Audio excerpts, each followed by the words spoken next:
Some time ago, a video appeared on the channel about the demon occupying the first place among the 12 Kizuki, who constitutes the elite. Now it is high time to bring you closer to the history of Doma, who ranked second in the hierarchy and had his debut in the final episode of the second season. I must warn you that spoilers from later volumes of the manga will appear in the further part of this material. We first get to know Doma through the prism of the memories of Gyutaro and his younger sister Daki.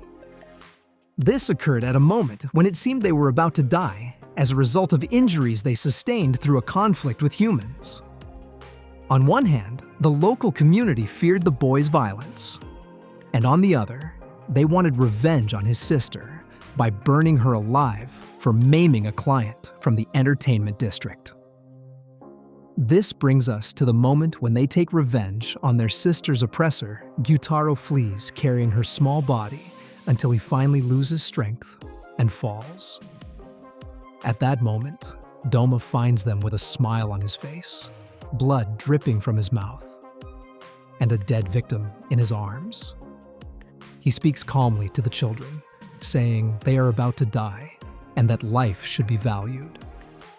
Therefore, he decides to share his blood with them, adding that if that man Muzan chooses them, they will become demons, and perhaps even upper ranks in the future.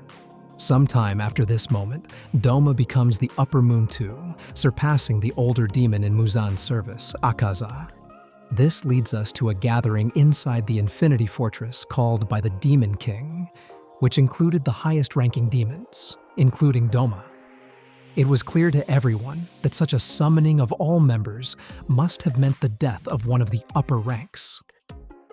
Before Muzan's arrival, the Upper Moon 2 manages to provoke Akaza by ignoring the demon's words to remove his hand from his shoulder. Instead, he carries on a carefree conversation about how he used a vase gifted by Gyoko as a decoration to hold a human head. Akaza loses his patience and strikes Doma, causing him to literally lose the lower part of his face for a moment, though it regenerates instantly. Soon after, Muzan arrives, announcing that Gyutaro, Upper Moon 6, is dead. This leads to Doma excitedly suggesting he should be punished for the failure of Gyutaro, whom he recommended, and as an apology, he wants to gouge out his own eye. Muzan replies that he does not need his eyeballs and that he had already expected their defeat. He adds that he expected nothing from any of the upper ranks. Doma questions these words, asking if they have ever failed their master's expectations. Muzan retorts that the Ubuyashiki family has still not been destroyed, and the blue spider lily has not been found after hundreds of years. Muzan begins to question the sense of the upper rank's existence, to which the Upper Moon 2 responds that he is, unfortunately, not good at playing the role of a detective. Later, he also manages to provoke Akaza again, who attacks Doma for acting without Muzan's express order while trying to get information from one of the gathered demons, and thus introducing chaos.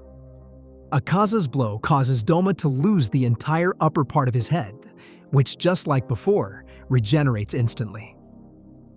Doma quickly tries to appease Kokushibo, who cut off Akaza's hand for not respecting the authority and hierarchy established by Muzan.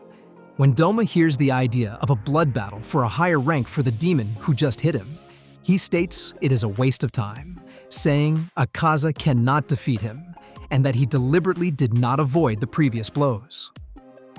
As the meeting ends, Doma unsuccessfully tries to talk to Akaza and join Hantengu on a mission. But Nakime clearly refuses his advances and teleports him back to his place of worship. To better understand Doma and how he came to be worshipped, we must go back to his childhood over 100 years before the events of the main plot. At that time, a healthy child was born with features considered extraordinary, rainbow eyes, and snow-white hair. For some reason, people believed someone with such an appearance could communicate with the gods. His parents, whom he considered stupid, placed him at the head of a cult that gained the name Eternal Paradise Faith. This was likely meant to refer to the path of human salvation, and leading people to paradise, with Doma designated as the one to show them the way.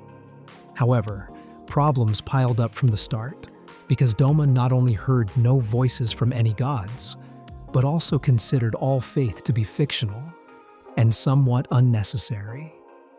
While people came to him with problems and asked for advice in their suffering, the boy considered all the stories they brought to him boring. This was especially true when people begged him to lead them to paradise, which caused the young Doma to cry not out of empathy, but because he did not believe in such a place. He could not understand why people came to seek advice from a child on such matters, instead of accepting that everyone must die and rot. Despite this, he did not stop using his position, considering it his mission, and soon even found his own understanding of paradise. It must be noted that Doma was a child indifferent to stimuli, having no attachment to anyone or anything, and being unable to understand how others feel, relying only on cold calculation. Practically, we receive the definition of a psychopath, which is clearly seen when his mother killed his father and then committed suicide. Doma, being an eyewitness to these events, was not moved by his parents' deaths at all. Instead, he considered them dirt cluttering the room and was bothered by the smell of blood.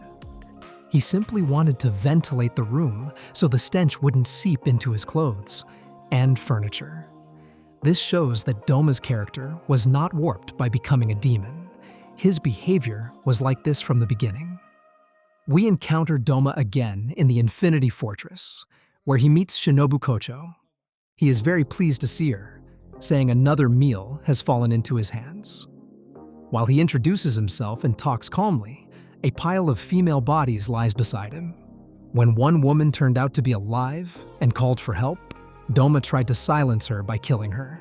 When he failed the first time, he made her explode in Shinobu's arms.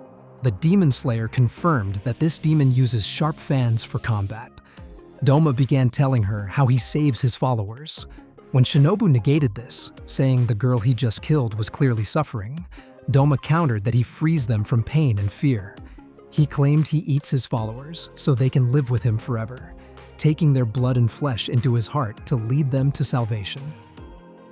Shinobu asked ironically if something was wrong with his head and said she felt like vomiting. She then angrily asked Doma if he remembered the cloak she was wearing. He replied that her sister wore the same one, the sister he failed to finish off because of the rising sun. Speaking in such a cheerful tone, he quickly enraged Shinobu, who attacked and pierced the demon's left eye so fast he had no chance to dodge. Doma initially underestimated her because he correctly noticed that, given her build and physical strength, she would not be able to cut through his neck. Soon, poison began to affect Doma, but he quickly produced antibodies and gained immunity.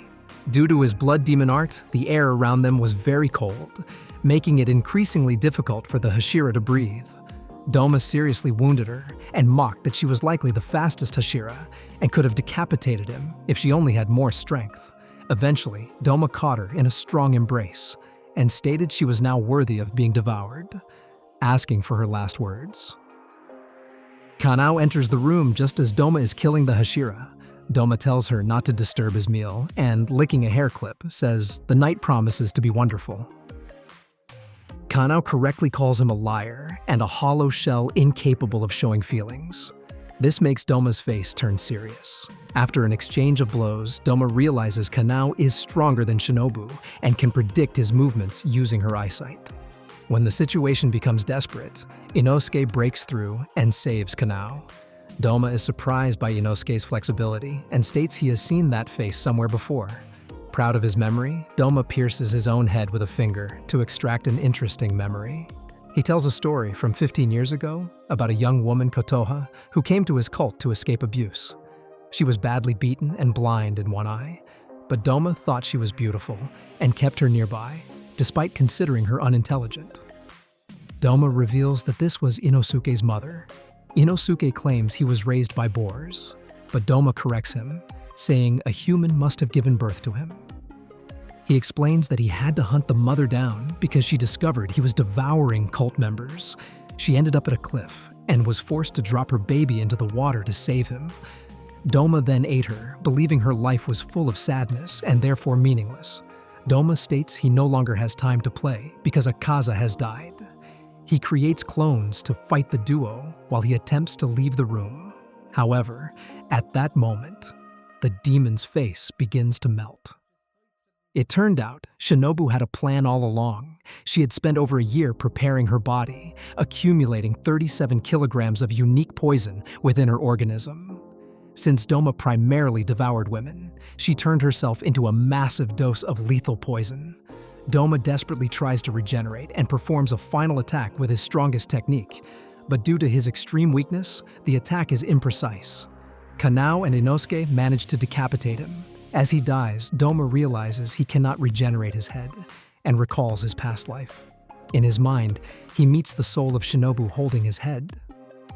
For the first time, Doma begins to wonder if he has discovered what love is, calling Shinobu sweet.